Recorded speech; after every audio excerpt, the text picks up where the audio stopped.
Hi! Kind of a light video for this week, though there are still some interesting things going up for sale. On a quick note, I didn't include the Vertex Intro S100 in this video since I already included it in the last one. I know that ClickClack changed the date to February 5th for their group buy, but other vendors such as SwitchKeys went live as planned on the original date, so I guess it is what it is. Anyways, without further ado,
GMK Future Funk is back again after a long 5 years.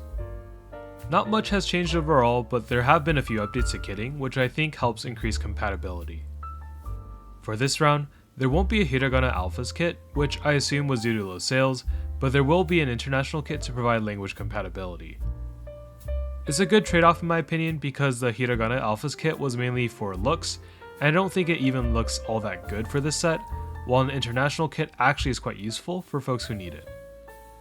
There won't be a 40s ortho kit this time around, though you will find many of the keys in the base kit and in the spacebar and accents kit, which now also includes more spacebars of different colors.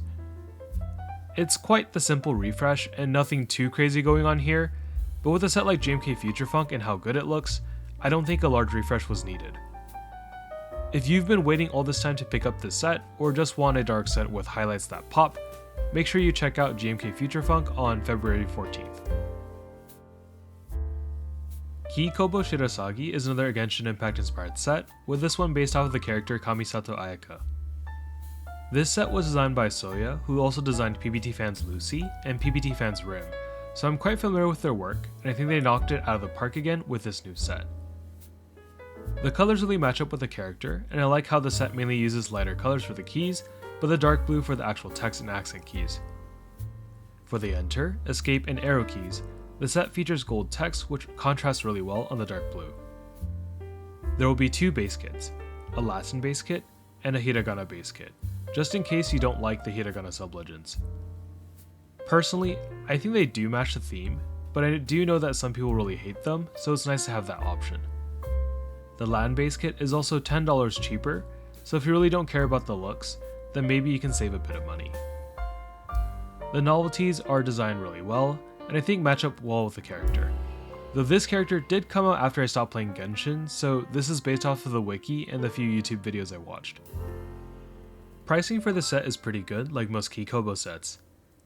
It's not cheap, but it's quite reasonable for custom keycaps, and is still cheaper than many of the bigger manufacturers like GMK. If you really like the character, then I'm sure this is the perfect set for you, but even if you don't really like or know Genshin Impact, but just want a nice blue set, I think that you should definitely take a look at Keykobo Shirasagi. QWERTY Keys has come out yet again with another budget keyboard, this time targeting the 60% profile with a Neo60 Core. The Neo line tends to be the more affordable option compared to the QK line and features simpler design aesthetics, which I really like. A lot of the newer QK line boards now feature more fancy complications, though sometimes I feel like they go overboard, making it look a bit tacky. The Neo60 Core continues to inherit many of QWERTY Key's great features, with plenty of color options for both the case and weight, magnetic connectors, and multiple connectivity options. However, this time, they're introducing a new lock and pull mechanism to make disassembly even easier. Rather than needing to pull the top case to access the PCB, there will be a new tool included in every kit that will allow you to pull the PCB and plate out easily from the case. It's definitely intriguing and makes the case assembly process just a bit easier, though I would say that the screwless designs that they've created already makes it a lot easier compared to many of the older keyboards. I'm interested to see how this feature will actually function in the real world when customers get their hands on it, but I do appreciate them continuing to try to innovate on their designs. The biggest selling point for this keyboard is definitely the price point. Kits start at $79.90, though can go all the way up to $139.90, which is quite the big price gap, though still considered cheap by custom keyboard standards. There aren't too many custom keyboards that compare at this price point, especially not one that comes with such a big and reputable brand, so I'm interested to see how well this keyboard will perform. Personally, I don't plan on picking one up since I'm quite picky about my 60% boards, as I usually prefer having arrow keys. I know that you can definitely reprogram the keyboard to allow other keys to serve as an arrow cluster using layers, but I'm not a big fan of that. However, if you're someone who's been on the market for a 60% keyboard, or want something cheap but feels quite premium, then the Neo60 Core might be the keyboard for you. Keycult is considered one of the OG hype brands in the hobby, and was considered by many to be an endgame keyboard. However, at some point in time, Keycult tried to switch suppliers and do more things in-house, which led to massive QC issues. It's a bad issue even for budget boards, but considering that this also impacted the custom commissions, which can cost thousands of dollars, this was a really bad problem that definitely damaged their reputation. I haven't really talked about the previous Novel Keys Keycult boards because while they look cool, the prices are kinda high, especially when you consider the fact that the boards are completely made out of aluminum and don't feature more expensive materials such as brass, copper, or stainless steel. The Keycult number 2/65 looks super cool with the gray gold or purple violet weight and the PC top, but $470 is insane when you can pick something up like the Dune 65, which features a brass mid piece and a brass or copper weight for $310 or $340 respectively, or something like the Neo65, which starts at $80 and includes a brass weight as well.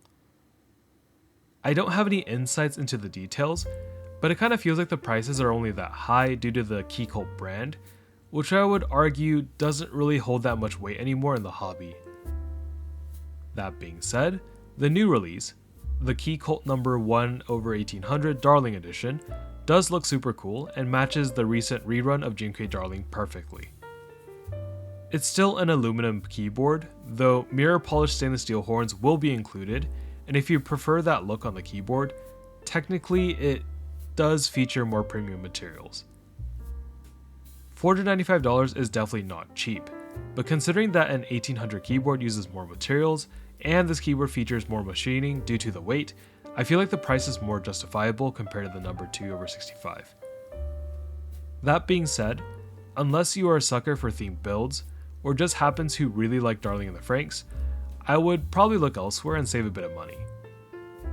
I think that maybe part of it is a personal bias since I don't really care for 1800 layout keyboards, but if you really want a keyboard with a dedicated numpad, maybe you can take a look at the QK100, QK101, or the Vertex Intro S100 for something more affordable.